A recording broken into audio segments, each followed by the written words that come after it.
¿Qué tal? Muy buenas tardes, con el gusto de saludarlo, como todos los jueves, en una emisión más de su programa Hablemos Derecho, el consultorio jurídico de TV UAC. Su servidor Gerardo Pérez le da la más cordial de las bienvenidas para que nos acompañe a lo largo de esta hora. Los niños, niñas y adolescentes tienen el derecho a ser escuchados y tomados en cuenta en los asuntos de su interés, conforme a su edad, desarrollo evolutivo, cognitivo y madurez. Tienen derecho a que se tenga en cuenta sus opiniones en las decisiones que afectan en sus vidas.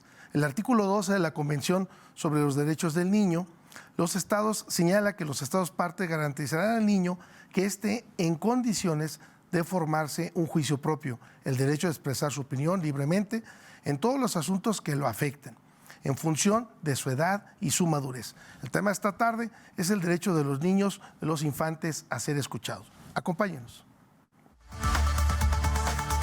Perspectiva. Diálogo. Interacción ciudadana. Hablemos Derecho. El consultorio jurídico de TV UAC. Con Gerardo Pérez Alvarado y Laura Méndez Olivares. Comenzamos. Licenciada Laura Méndez, con el gusto de verte como todos los jueves. ¿Cómo está, licenciado? Pues igualmente para mí es un placer saludarlo y también dar la bienvenida a todas las personas que amablemente nos sintonizan, nos siguen en este espacio. Queremos agradecer muchísimo a todos aquellos que cada semana nos envían un mensaje, se hacen presentes, nos hacen comentarios. Claro que eso es bien recibido por este espacio porque es una manera de nutrir los comentarios que aquí hacemos. Recuerde que este espacio es justamente destinado a resolver dudas jurídicas, a orientar a la ciudadanía, por supuesto también a nuestros colegas y a la comunidad estudiantil. Esperamos que el tema que hemos preparado el día de hoy sea de su utilidad, sea de su agrado y que ayude a disipar esas dudas recurrentes que comúnmente nos hacen llegar las personas. Queremos invitarlo a que si no puede mandar un mensaje, si no puede vernos en vivo, envíenos un mensaje a través de redes sociales. Si requiere alguna orientación, alguna asesoría jurídica sobre el tema que vamos a abordar el día de hoy o sobre cualquier otro tema de índole legal, esta es precisamente la labor social de Hablemos Derecho. Recuerde que estamos en vivo todos los jueves a las 6 de la tarde y usted nos puede ver a través de la señal de TV UAC, es en televisión abierta, el canal 24.1, si tiene sistema megacable es el canal 124, si tiene Axtel o Total Play es el canal 24 y el 14 en Easy. Además de, bueno, pues en redes sociales nos puede buscar por ahí en Facebook, en YouTube o en Spotify como Hablemos Derecho, el consultorio jurídico de TV UAC, así el nombre completo. Lo invitamos a que nos siga, que esté al pendiente del contenido y que si quiere que hablemos de algún tema que no hemos abordado el día de hoy o que necesita usted que volvamos a abordar, con muchísimo gusto nos damos a la tarea, como lo es el caso del día de hoy, de buscar expertos conocedores en cada área del derecho para tratar de disipar esas dudas recurrentes sobre temas específicos. Sí, sin lugar a dudas, un tema por demás importante, porque ¿qué sería sin la niñez, sin la juventud? Y por supuesto, el tener la capacidad, la sensibilidad de poder escuchar a los niños, niñas, adolescentes, de poder escuchar a nuestros hijos. ¿Cuántas ocasiones pues nos avisan, nos alertan, licenciada Laura Méndez, oye, ya no quiero ir a tal lugar, ya me siento incómodo de ir a la casa pues, de mi tío, de mis abuelos, o ya no quiero convivir, pero nunca nos damos a la tarea de preguntar por qué, ¿no? Cuando tener este acompañamiento, este entorno familiar me permite pues, afrontar las dificultades que surjan del día a día con los menores. Y de ahí la importancia que reviste este tema y, por supuesto, agradecerle enormemente que ha aceptado la invitación a nuestra invitada. Y para entrar en tema, licenciada Laura Méndez, si puedes presentarla, por favor. Claro que sí, con mucho gusto. El día de hoy está con nosotros la licenciada María Guadalupe Luján Molina. Para que la conozcan mejor, les comento que ella es licenciada en Derecho y también cuenta con estudios de posgrado de especialidad en Derecho Notarial y en Derecho Corporativo y también de maestría en Derecho, todo esto por parte de la Facultad de Derecho de esta máxima casa de estudios. Además, dentro de su desarrollo profesional, la licenciada Luján se ha desempeñado durante 22 años como servidor público dentro del Poder Judicial y su carrera judicial inició en el año del 98 como meritoria. A partir del año 2000 ella obtuvo una plaza y se ha desarrollado a partir de ahí en diferentes puestos como en juzgados de primera instancia y también en segunda instancia, en sala civil y familiar, como acordista, como secretaria de atención al público y auxiliar técnico, como secretaria proyectista en primera y en segunda instancia, también como juez mixto, y a partir del 2019 fue designada como juez de primera instancia, ocupando o siendo titular del juzgado mixto en Tolimán, y actualmente es titular del juzgado octavo de primera instancia familiar aquí en Querétaro. Estas, entre otras actividades profesionales y académicas, son en las que ha destacado la licenciada Lupita Luján, a quien le agradecemos, por supuesto, que haya aceptado la invitación y que nos acompañe. Señoría, buenas tardes, bienvenida. Hola, buenas tardes, Laura. Muchas gracias. Gracias por esa amable y honrosa introducción. Gerardo, les agradezco muchísimo esta invitación. Para mí es un placer poder estar aquí con ustedes y acompañarlos en esta charla de un tema tan importante como lo destacaba Gerardo respecto de la niñez. También les agradezco al público que nos escucha en este momento y espero poder resolver aquellas dudas que se generen en relación a este tema.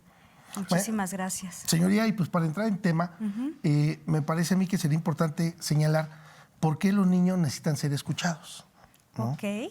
Mira, en principio, Gerardo, los niños tienen que ser escuchados porque es un derecho que ellos tienen.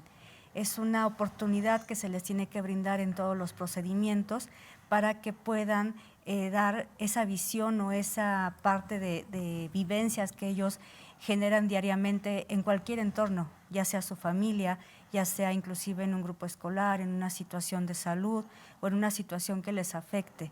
Entonces, propiamente deben ser escuchados porque es la oportunidad que tienen de que se conozca su visión y que su visión sea independiente de la visión que corresponde a los adultos, porque son sujetos de derechos y como tal tienen esa oportunidad. Señoría, como parte del derecho de familia, pues por supuesto que los niños, los adolescentes, las niñas, la niñez, la adolescencia, pues son parte fundamental del derecho de familia y por supuesto que también son sujetos de protección. Anteriormente, hace no mucho tiempo, la legislación los trataba como objetos de protección, no como sujetos de derechos. Y creo que esto es una evolución muy importante que ha tenido el derecho de familia en tratándose de niños, niñas y adolescentes. Sería importante que nos platicara en qué casos es que la participación del niño es necesaria dentro de un procedimiento judicial, porque nosotros como abogados en el ejercicio diario de nuestra profesión, pues nos damos cuenta que para los adultos es difícil, es caótico, es emocionalmente complicado enfrentar un procedimiento legal de cualquier naturaleza, sobre todo si es sobre cuestiones de familia. Y si como adultos es complicado sobrellevar esta situación, desahogar pruebas, la gente se pone nerviosa y no por otra cosa, sino porque es un contexto que no conocen. Sobre todo en tratándose de niños. A lo mejor un niño, si pensamos en un niño de 6, 7 años, ¿qué va a estar haciendo en un juzgado? Entonces, ¿en qué casos la autoridad jurisdiccional estima necesario y por supuesto conveniente llamar al niño y platicar con él? El niño, la niña, el adolescente y platicar con él. En principio sería en cualquier caso que vaya a afectar su situación de vida. Puede ser su situación de vida familiar, su situación de vida social, escolar, inclusive de salud. Te puedo comentar que, bueno, los casos que tú mencionas, evidentemente, normalmente son juicios de divorcio, juicios donde se están llevando a cabo una situación de custodia o donde se está buscando dilucidar lo relativo a un régimen de convivencias para saber cuál es la relación que tiene con cada uno de sus padres o inclusive de la familia extensa. Entonces, bajo este esquema es cualquier situación que afecte al niño, el niño puede ser escuchado porque es un derecho el conocer su visión y opinión respecto de aquello que en ese momento le afecta. Inclusive pudiera ser escuchado en una situación donde se esté hablando de su salud. O también, por ejemplo, hemos tenido casos en donde el niño ya tiene una edad, pues, no sé, por ejemplo, un procedimiento de adopción. Hay adopciones desde niños muy bebés hasta niños que ya son más grandes. Entonces, si el niño ya es más grande, es importante conocer también esa situación de ese proceso, cómo lo ha vivido, cómo se encuentra con la familia con la que va a ingresar. Inclusive también hemos llegado a escuchar a infantes en relación a situaciones donde se va a promover una venta judicial. Cuando ya son también un poco mayores, pues el derecho precisamente de los infantes implica que si están en posibilidad de otorgar una opinión y formarse un juicio propio, que ese juicio propio pueda ser introducido al juicio para tomar en cuenta ese desarrollo. Entonces, en estos casos de venta judicial, cuando ya son mayores, hablamos de 16, 17 años, que inclusive ya pueden nombrar un tutor, se les ha llamado para saber si saben de la venta, si saben a qué se va a destinar esa cantidad que se va a obtener. Entonces, inclusive el derecho de la infancia de ser escuchado no solo es un derecho individual, también está contemplado, como bien lo decía Gerardo, en el artículo 12 de la Convención, pero inclusive desde un apartado colectivo. Por eso habrá ocasiones en que se tenga que escuchar a la infancia en situaciones, por ejemplo, relación a un grupo escolar, en relación a vemos ejercicios donde se hacen ejercicios para consultas, donde son consultas para infantes, ejercicios parlamentarios para que conozcan esa forma de interactuar políticamente. Entonces, en concreto, cualquier aspecto que tenga una injerencia en su vida o en el que el infante tenga una situación que pudiera afectarle o pudiera ser de su interés, puede ser escuchado. Okay. Y bueno, aquí estamos hablando de que la niñez, la adolescencia, pues va desde los 0 hasta los 18 años, un día antes. Y no es lo mismo hablar, por ejemplo, de un niño de 3 años a hablar de un adolescente de 16, o incluso de un niño, de una niña de 9, 10 años, es decir, su evolución, su madurez emocional, su madurez mental, su capacidad de criterio, pues varía muchísimo. Incluso entre niños de la misma edad, hay niños que no tienen tanta capacidad como de madurez, pues, que otros.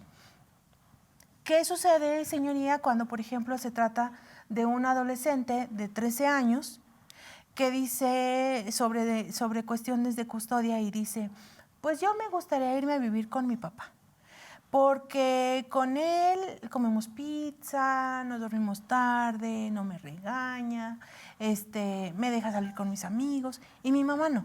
Mi mamá es muy estricta y ella nada más quiere que haga tarea, y en realidad esa cuestión estricta pues no es necesariamente mala, sino que hay un poco más de disciplina de un lado que de otro.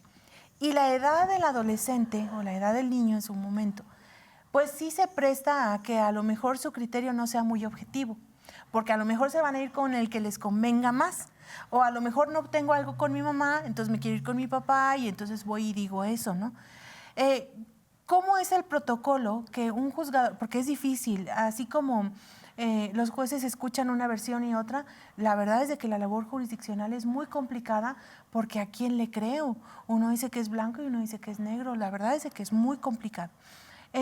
Cuando hablamos de la intervención de un niño, de una niña, de un adolescente, ¿cómo se percata un juez o una jueza de este tipo de situaciones que no son malas, pero a final de cuentas pues no son adultos, ¿no? Entonces tiene que haber ahí un criterio adecuado por parte de la autoridad, pues para ver hasta dónde sí y hasta dónde sí, pero no.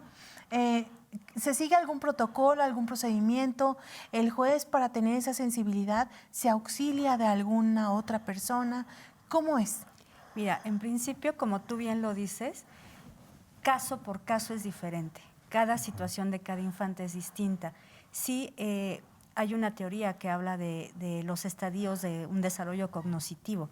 Sin embargo, aún esta teoría no establece de manera arbitraria o que si llegas a cierta edad vas a poder emitir tu opinión de una manera más madura, porque va a depender mucho de lo que tú comentas en relación a el tipo de desarrollo escolar que ha tenido, el acompañamiento que ha tenido escolarmente, la interacción que tiene con la familia, qué clases extraescolares tiene, inclusive a qué tipo de escuela acude, o la interacción si tiene más hermanos mayores. O sea, cada situación de cada infante va a ser totalmente distinta. Entonces, en función de edad, no pudiéramos decir que a cierta edad tiene cierta madurez.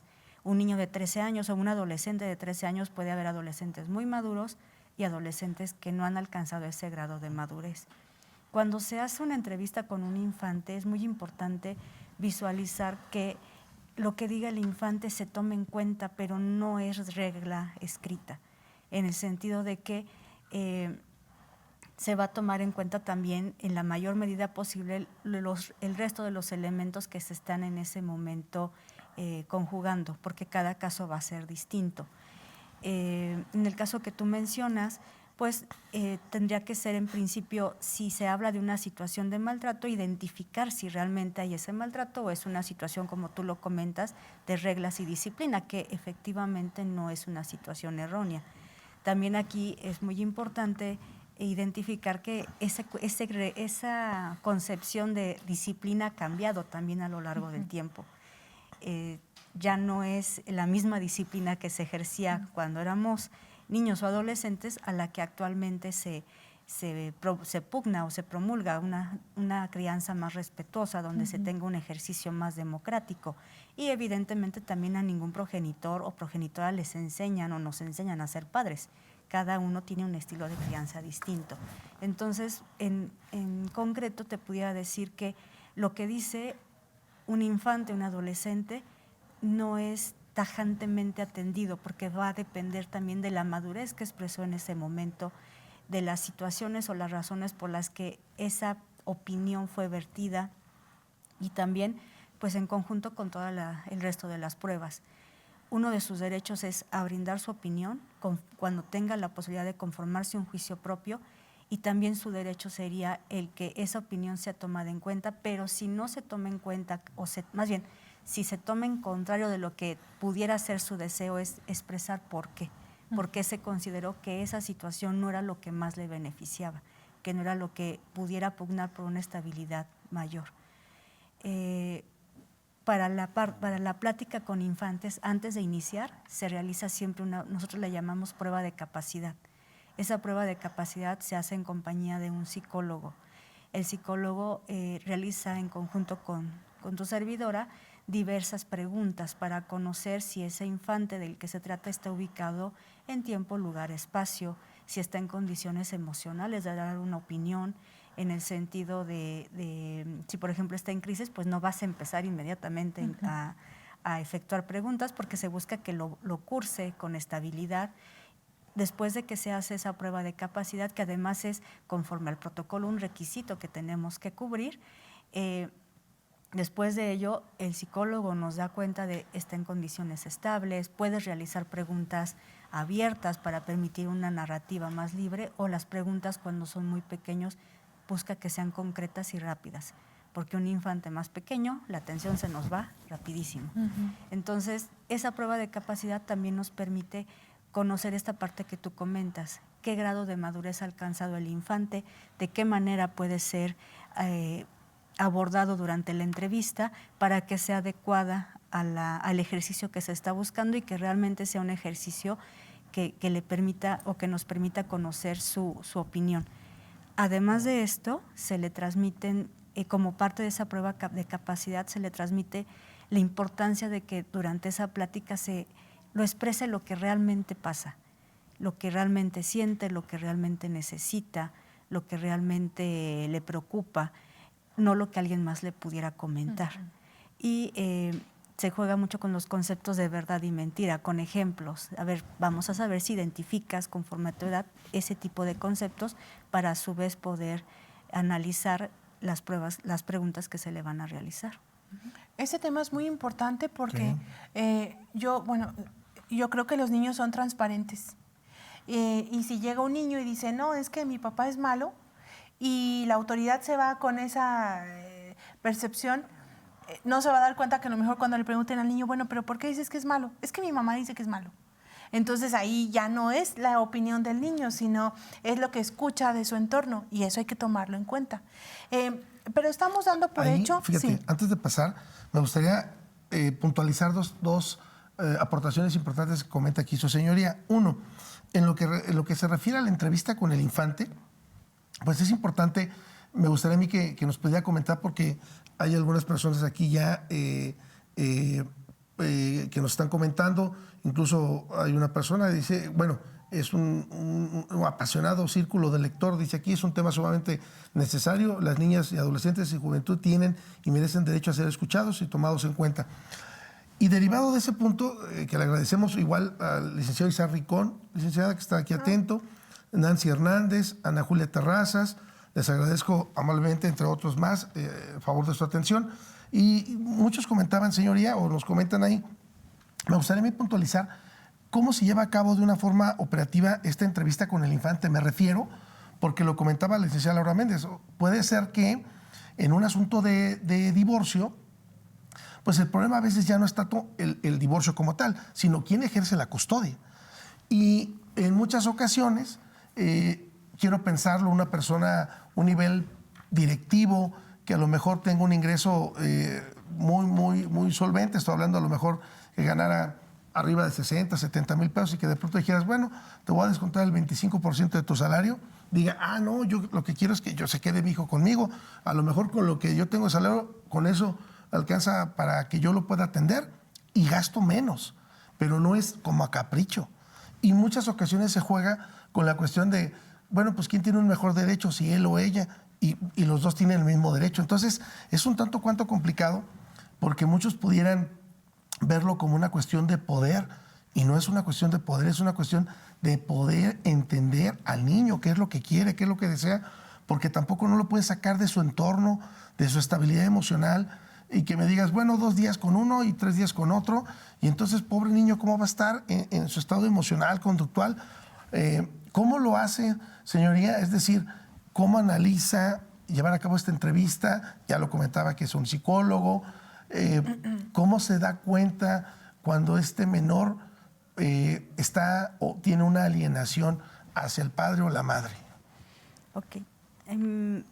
Bueno, en una entrevista, en la parte operativa, se programa una fecha, se pide que el familiar con el que es el principal custodio del infante lo lleve a través de una persona de apoyo que sea de confianza del niño, una persona que puede ser un familiar, que puede ser un amigo o inclusive un maestro. Nos ha tocado que van maestros con los niños si le tienen esa confianza. Esto es para que les brinde un apoyo y un acompañamiento. Las personas que están presentes en la plática son las mínimas posibles. Quiere decir que únicamente está presente el representante de la Procuraduría de Niñas, Niños y Adolescentes, un representante de Fiscalía, que propiamente representan los intereses de los niños. También está el psicólogo, que ayuda precisamente a mantener esa estabilidad y esa parte de tener alguna intervención si es necesario cuando hay una situación de crisis, y pues su servidora. Entonces, no son audiencias que son públicas, son totalmente privadas. Se da la oportunidad, primero se realiza una interacción con el infante para generar un clima de confianza y principalmente se le pide al infante que él exprese si requiere o no de ese acompañamiento, inclusive si requiere de un acompañamiento diverso, precisamente para evitar esos temas de manipulación o de que se sienta coaccionado a emitir su opinión en determinado efecto. Establecer si existe o no existe manipulación a través de una mera plática es complicado. No nada más para establecer un término de alienación o de manipulación se requiere también de más estudios, porque hay que identificar si aquel sentir del infante que plasmó en la plática atiende realmente a su sentir o atiende al sentir que alguien más le transmitió.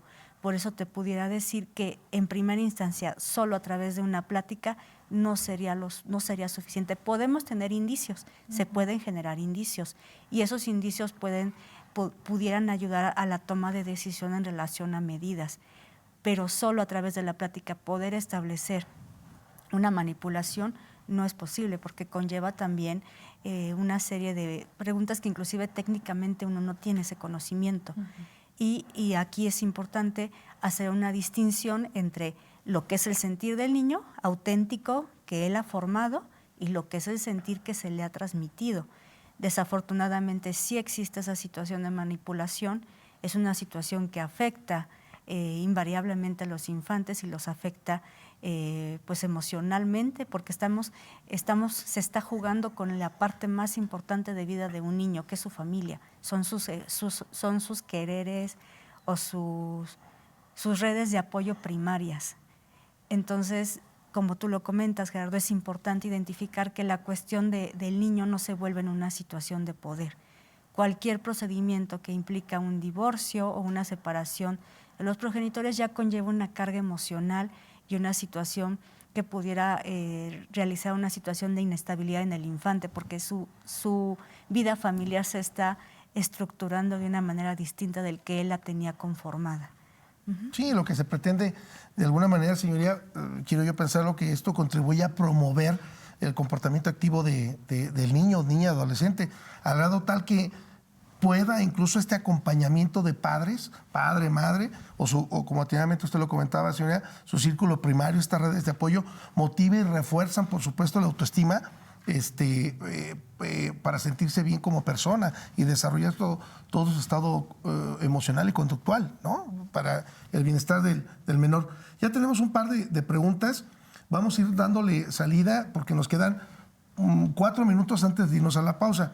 Quiero agradecerle a Celina, que está atenta aquí, mandarle un fuerte abrazo al señor coordinador del plantel Pedro Escobedo, Antonio Pérez Martínez, el cual está atento al programa, y también una doble responsabilidad que tiene, porque tiene un área de preparatoria, estamos hablando de 15 a 18 años en promedio, y pues estás de acuerdo que atenderlos, escucharlos, también es parte de la responsabilidad. Fuerte abrazo, estimado coordinador, ahí en Pedro Escobedo, y que bueno, pues es un campus importante porque también tiene ahí semillero para ingresar a la Facultad de Química, ¿no?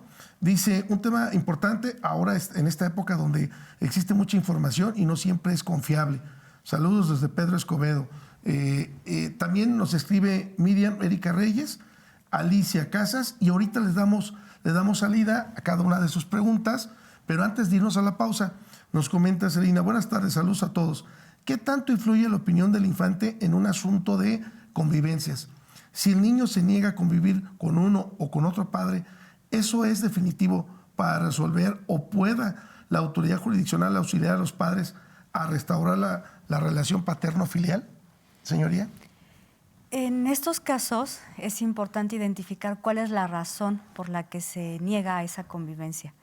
Puede ser efectivamente que existe una situación donde no esté siendo bien tratado, donde no esté siendo bien atendido, donde corra inclusive un riesgo, pero también esa negativa puede deberse al mismo conflicto en sí que prevalece en su familia.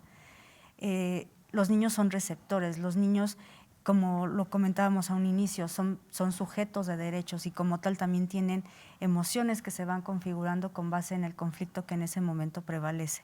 Entonces, la situación de los infantes sí se considera su sentir, pero se busca principalmente también el poder establecer o restablecer ese vínculo. No se busca cortarlo de raíz porque tampoco abona a la situación del infante. Si no hay una situación que corra un riesgo, es importante poder generar esos canales de comunicación para que se restablezca el vínculo con el progenitor o progenitora del que se vio coartado por alguna razón. Sí, de por sí ya están alejados y las convivencias no se decretan ni se fomentan, pues evidentemente el alejamiento va a ser incluso peor.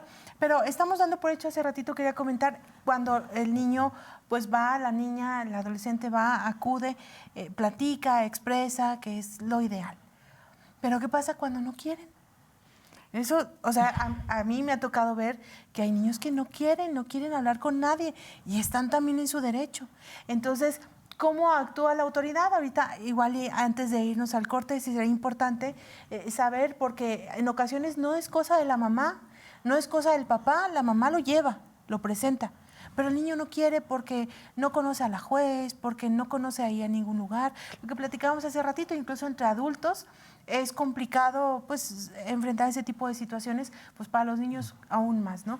Entonces o que se pierde ahí la relación del divorcio o la separación y hasta que se formaliza la demanda y que solicita la otra parte convivencias, pues el niño dejó de comunicarse con el padre o la madre, claro, 3, 4 meses, y volver a reactivar esta comunicación cuando no había otra manera de tener la misma, es decir, claro, a lo mejor un mensajito, una llamada telefónica, pues a veces le cuesta trabajo al menor volver a retablar esta comunicación y dependerá del padre o la madre si tiene interés en convivir, pues hacer lo posible para lograr esta convivencia. Vamos a la pausa y regresamos, señoría, para no perdernos en las ideas de las respuestas. Estamos en su programa Hablemos Derecho. Regresamos.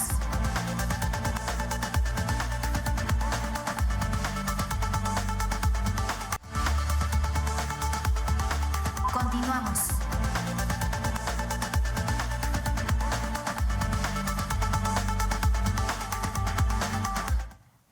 Ya estamos completamente de regreso en su programa Hablemos Derecho. Usted nos hace favor sintonizar en este momento. Les recuerdo que estamos transmitiendo en vivo desde el corazón de la ciudad de Querétaro, aquí en el Cerro de las Campanas, en la Universidad Autónoma de Querétaro, y nos hace favor de acompañar en esta mesa de trabajo el día de hoy la juez María Guadalupe Luján Molina, con la cual estamos hablando de los derechos de los infantes a ser escuchados.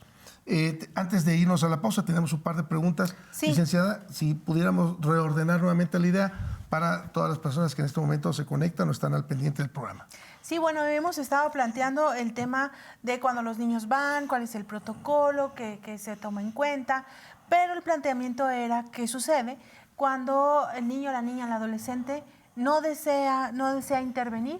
A lo mejor es necesaria su opinión, viene al caso porque es sobre temas que le son relevantes, pero por alguna cuestión a lo mejor personal, a lo mejor emocional, a lo mejor por la forma de ser del niño que es más reservado, no tiene el deseo de platicar porque no siente confianza, porque a lo mejor no nos ha comentado, pero el tema de que quede videograbada, si hay cámaras, no hay cámaras, esa parte de la infraestructura, ahorita que nos comente cómo se maneja.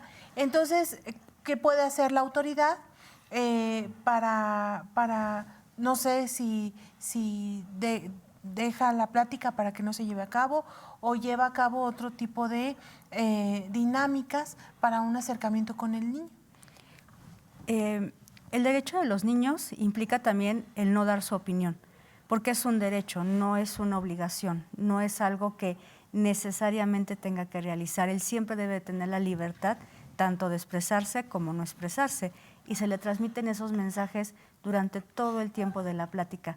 Se le hace saber que en cualquier momento puede dejar de hablar de un tema determinado o puede decidir ya no seguir hablando.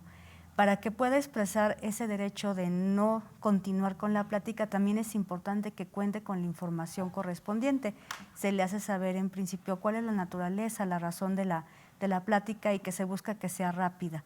Entonces te pudiera decir que a ningún infante le podemos obligar a platicar, porque lo que se busca es que esté en una situación estable, que esté tranquilo, y por ende forma parte de su derecho decidir si lo quiere o no lo quiere hacer. Pero también se pretende que esa decisión la tome de una manera informada. Por eso previamente se le explica, se le dice dónde va a estar. Inclusive también tenemos la obligación de hablarle de la videograbación, como tú bien lo comentas. Se puede realizar una videograbación y atendemos también a su deseo de permitirnos o no el realizar esa videograbación. Inclusive su derecho de los infantes a esa videograbación implica también el poder decidir si quieren o no quieren que las personas que están en conflicto de su familia tengan o no acceso a esas grabaciones, como parte también de ese sentimiento o esa situación de reserva, de que se sienta cuidado y procurado.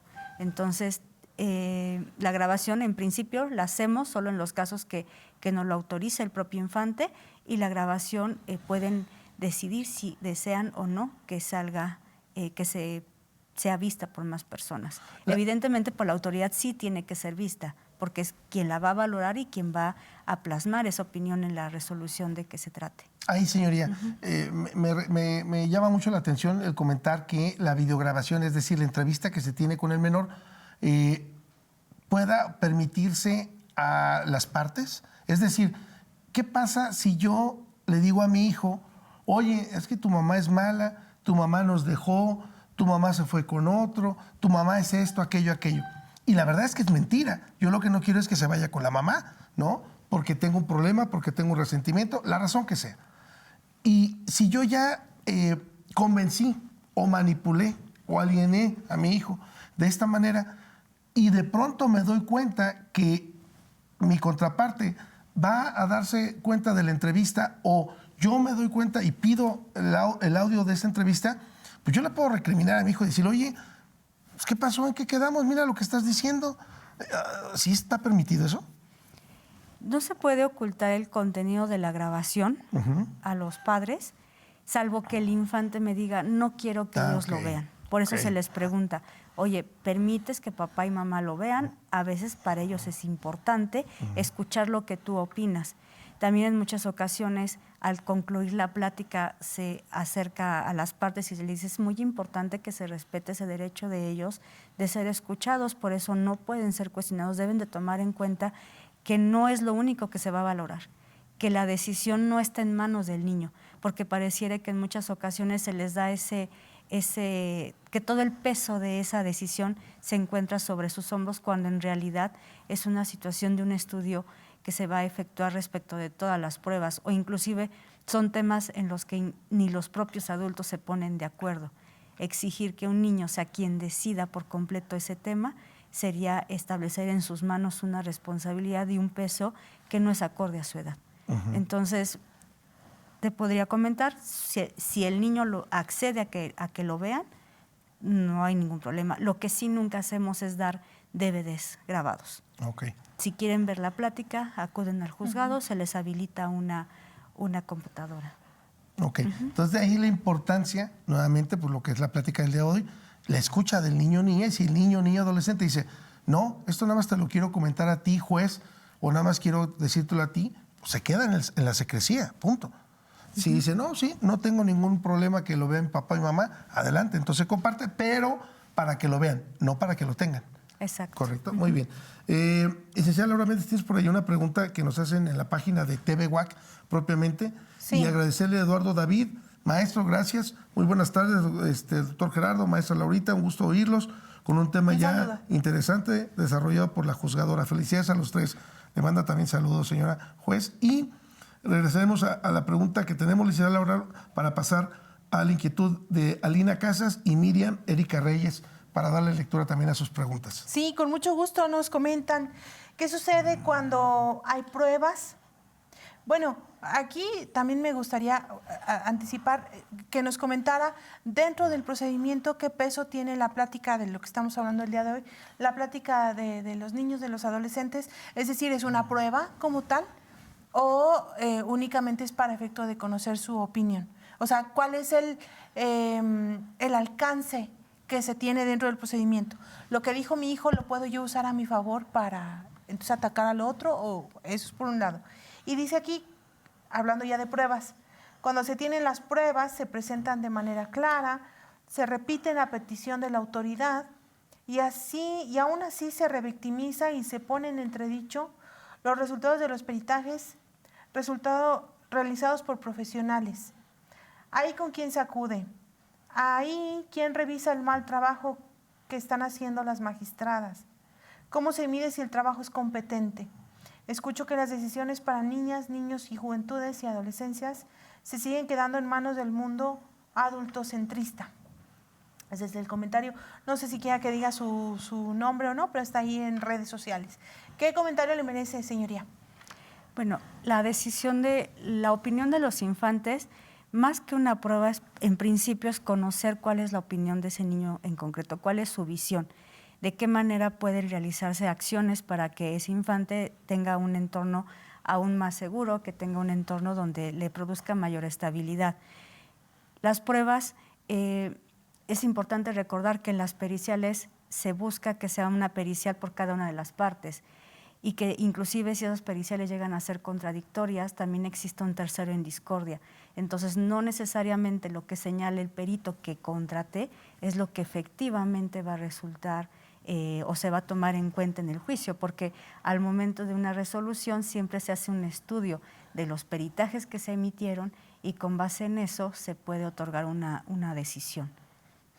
También aquí me gustaría a mí acotar, si me permiten, este tema de peritajes. Vino el presidente del Colegio de Peritos y nos platicaba que cuando hablamos de peritajes dentro de un procedimiento judicial, específicamente de un procedimiento familiar, que es de lo que estamos hablando ahorita, el peritaje como tal tiene que reunir ciertos requisitos procesales que la ley establece. En ocasiones hay peritos que no cumplen con estos requisitos o bien no están debidamente sustentados. Y platicábamos precisamente con nuestro invitado en la ocasión anterior, que me parece muy importante. Un perito tiene que sustentar sus conclusiones. Si el perito únicamente dice, esta es mi conclusión, pero no dice por qué, o bien su conclusión no concuerda con sus estudios, entonces evidentemente el juzgador, que es el perito de peritos, tiene que verificar que ese dictamen realmente resulte ser lo suficientemente objetivo y lo suficientemente sustentado, pues para que le ayude a él, que le ayude al juez a tomar una determinación. Platicábamos también al inicio, en el primer bloque, que realmente es muy difícil la labor de un juzgador, sobre todo en materia familiar, porque a final de cuentas se trata sobre cuestiones sensibles, cuestiones propias de una familia que a final de cuentas el juez, la jueza es ajeno a, y depende totalmente de la versión que se le redacta en una demanda, que esté bien redactada, que lo que pretende obtener en el juicio esté bien sustentado. Dentro de la parte del litigio no solamente se trata de pedir el derecho, es saber pedirlo. Y creo que son muchos elementos los que hay que tomar en cuenta. Por ejemplo, aquí nos hace el favor de enviar estos comentarios importantes donde nos hablan de peritos, donde nos hablan de valoración, donde nos hablan de sentencias, que creo que es muy interesante lo que nos comenta, pero sí es tener cierta reserva pues para ver el caso en concreto, ¿no? Dicen que los abogados, nuestra palabra favorita es bueno, sí, pero depende.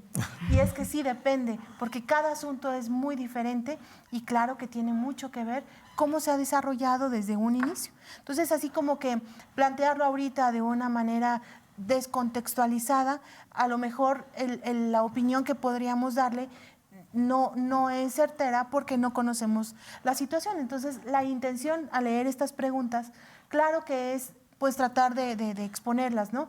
Y disipar sus dudas, inquietudes. Claro, y darles aquí un espacio para poderlas exponer, pero creo que sí es muy importante que se acerquen con un profesional.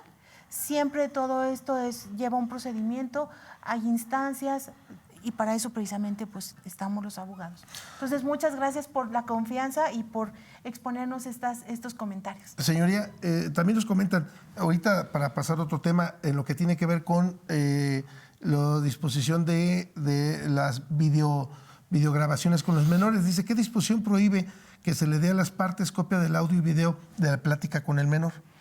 La principal situación es mantener su privacidad lo mayor privada posible, porque es información totalmente reservada. Se habla de la imagen de los niños. La imagen de los niños no puede ser distribuida libremente, y menos cuando se habla de un contexto donde tuvo una intervención en una situación de carácter jurisdiccional. Entonces, se hace un análisis de ese derecho de dignidad, de ser tratado con dignidad, de ser también resguardada su identidad, de ser además que se evite que les coloquen en una situación donde pudiera ser, como usted lo comentó, Gerardo, donde se les diga, oye, ¿por qué dijiste esto? ¿Por qué señalaste esto? Que sean prejuzgados. Que sean por un juzgados, padre. ajá, efectivamente. Entonces, propiamente, la situación que prevalece es ser tratado con dignidad, que tengan un respeto a su derecho a la privacidad, que su imagen no sea difundida, que no sea transmitida, y esos son mecanismos que se emplean para poder mantener en reserva la información, y que solo aquellas personas que verdaderamente tengan interés en lo que el infante dijo, porque se trata de esos temas tan sensibles como es tu propia familia, puedan tener acceso a esa información. Además de que lo tienen, ¿no? O sea, no Sí. tienen una copia, pero claro que tienen acceso al Salvo audio. esos casos donde el niño dice, no quiero que lo vean. Y digo, es muy difícil tal vez entender esa parte del niño, pero estamos hablando de que nos está expresando lo que él siente, lo que él piensa en muchas ocasiones de manera interna. Son pocos los niños que me han dicho, no quiero que lo vean. Sin embargo, cuando se ha señalado de esa manera, se busca resguardar.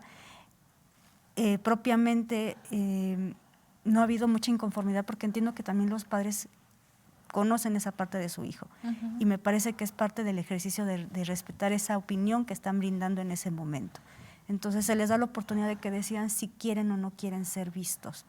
se les explica que habrá fragmentos que sí se tienen que tomar en cuenta, porque son importantes y precisamente para eso es ese ejercicio. O que de esa misma plática, señoría, pueda surgir alguna conducta delictiva, ¿no? Y que puedan ahí exteriorizarlo, comentarlo, desde, es que me toca y yo me siento incómodo de la forma en que me tocan, entonces, pues ahí darle vista al Ministerio Público, pues de tal forma que en muchas ocasiones yo creo que el papá o los padres pudieran negarse o pudieran, no sé, no tengo una palabra, sería asuntos muy graves que, bueno, afortunadamente me parece que no son la mayoría, como los delitos patrimoniales, que es el talón de Aquiles, por lo menos en lo que vemos de conductas delictivas aquí en nuestro estado, no así los asuntos de orden sexual a menores, afortunadamente y gracias, que bueno, porque pues sería muy lamentable, ¿no? Vivir el abuso sexual de un menor en manos pues, de la misma familia, que eso es muy delicado, muy grave. Si eso llegara a pasar, perdón, señoría, si eso llegara a pasar, que el niño expusiera alguna situación de esta naturaleza, ¿la autoridad toma cartas en el asunto? ¿Están facultados? Se toman las medidas para la protección del infante, también se puede dar vista a Fiscalía respecto de aquellas conductas que se están narrando.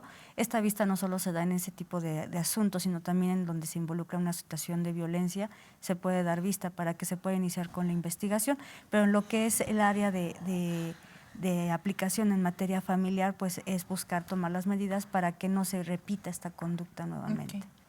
Okay. Sí. Licenciada Laura Méndez, tenía por ahí otra pregunta, nada más que algo pasó aquí en mi teléfono. Sí. Ya para cerrar este punto, dice aquí, ¿qué es lo que toma en consideración el juez al valorar el dictamen psicológico? ¿Se dan cuenta de que de algún modo el perito en psicología de alguna de las partes hace su pericial a favor de quien la paga, señoría? No podemos establecer que ese perito en concreto lo hizo a favor de quien la paga, porque en principio no estamos al momento de la contratación. Lo que se establecen son ciertos candados, como lo comentaba Laura, para conocer si ese peritaje tiene una conclusión lógica, si las pruebas que están narrando en el peritaje conllevan a una situación clara. Porque puede ser que aplique pruebas, que obtenga ciertos resultados, donde te diga no tiene una personalidad es empático, tiene escucha, y en las conclusiones diga él no puede ser un buen padre o madre porque es violento, porque es agresivo. Entonces, si no tiene una conclusión lógica, ese peritaje pues no va a tener el mismo alcance jurídico o el mismo alcance probatorio. Entonces, propiamente para realizar una valoración no podemos recurrir a esos tipos de situaciones subjetivas como pensar es que seguramente lo pagaron, sino más bien es hacer un análisis del dictamen y establecer si lo que está concluyendo tiene una situación lógica o no, adicional de que no solo son las pruebas periciales en sí, sino es un conjunto de todo lo que se desahogó en el juicio. Sí. Bueno, también nos comenta Paula Avereida, dice, bueno, pues claramente actualmente ya carece, dice que el juzgado carece de perspectiva de género, protege al agresor, dándole todos los beneficios. Pues lo comentábamos en un principio, señoría, es muy complicado, en una sentencia siempre hay alguien que gana y alguien que pierde, y en muchas ocasiones, pues mucho depende, por supuesto, sí, de los dictámenes que se presenten, de las pruebas que se presenten, pero si no nos allegamos, como lo comentaba la licenciada Laura Méndez, de un buen abogado, un conocedor, un especialista en el derecho de la familia, pues va a ser más complicado hacer notar nuestras pretensiones, ¿no? Claro. Me imagino que a veces, no todas las sentencias a veces favorecen, señoría, pero pues juzga con lo que tenemos en un expediente, ¿no? Y eso es muy subjetivo. Y precisamente por eso siempre comentamos que los asuntos de naturaleza familiar a veces son ríspidos y el desgaste emocional de las partes, claro que es muy entendible, porque a lo mejor yo desde mi perspectiva veo las cosas de una manera, pero evidentemente, pues por eso hay un conflicto. Evidentemente la otra parte las ve de una manera distinta.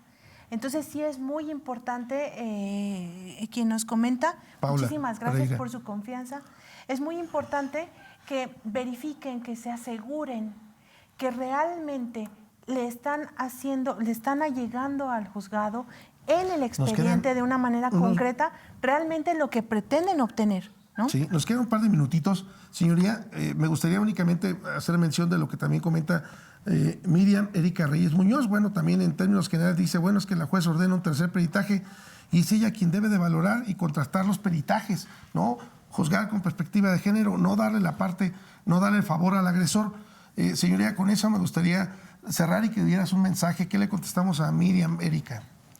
En principio no pudiera hablar de un caso particular porque no es una situación que invitaría a la señora Miriam. Si tiene alguna situación que plantear, puede acudir al juzgado. Siempre estamos abiertos para poder escucharlos.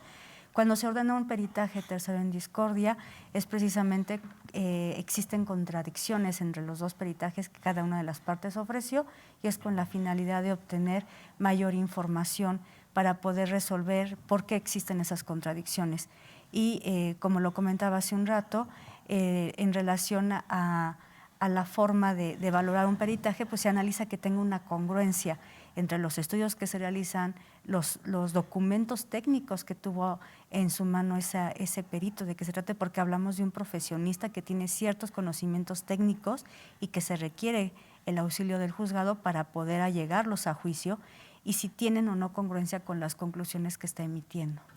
Sí, por supuesto. En todos los asuntos se requiere la particularidad del caso, atenderlo, no porque, mi vecina también se divorció y le dieron tanto de pensión, yo también lo voy a hacer. No, son circunstancias y situaciones que tienen que analizarse en concreto, ¿no? Ningún asunto es igual, punto. Señoría, ¿algún mensaje final? En relación a tema de la infancia, es muy importante reconocer que forman parte de, pues es la parte vital, la base de nuestra sociedad, por eso es importante resguardarla, por eso es importante que esos derechos que ellos tienen sean considerados desde esa óptica como sujetos de derechos, sino como parte o un apéndice de los derechos que nosotros como adultos nos corresponden. Básicamente, por eso este tema me parece muy interesante. Bueno, muchas gracias. Muchas gracias, señora, y espero que no sea la primera ni la última vez que nos acompañe en esta mesa de trabajo. Muchas gracias. Y hasta el próximo jueves. Muchas gracias. Gracias por acompañarnos. Los esperamos en la siguiente emisión de Hablemos Derecho, el consultorio jurídico de TV WAC.